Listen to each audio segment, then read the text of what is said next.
Ce n'est pas une tempête majeure sur les campus américains, mais une querelle universitaire. Le vote de l'American Studies Association pour le boycott des institutions académiques israéliennes divise. En tant que juive américaine, je me sens responsable. Caroline Karcher a publié un éditorial dans le Los Angeles Times pour expliquer pourquoi elle a voté pour ce boycott. Le boycott a marché pour l'Afrique du Sud. Donc on espère que ça marchera aussi pour Israël. L'initiative de notre groupe universitaire a causé une violente contre-réaction. Et ça, c'est parce que nous avons touché à Israël, ce qui est un sujet tabou. Avec près de 5000 membres, l'ASA n'est pas une organisation gigantesque, mais la portée symbolique du boycott a poussé les présidents d'université à réagir.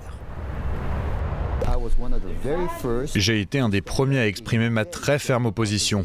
Je pense que ce vote est tout simplement incompatible avec les valeurs d'une université, celles qui se doivent de promouvoir la liberté d'association et la liberté d'expression.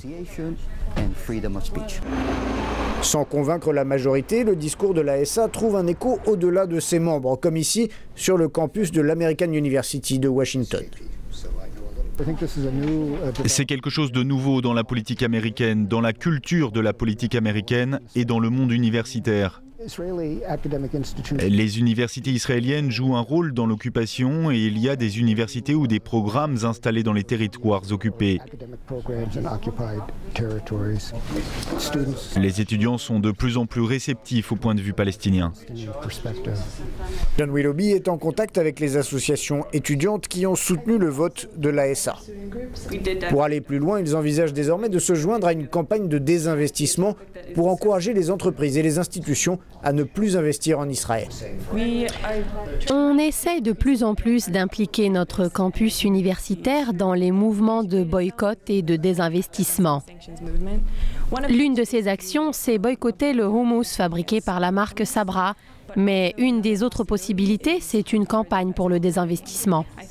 Le désinvestissement envers les institutions universitaires est une des options qui aurait le plus de sens.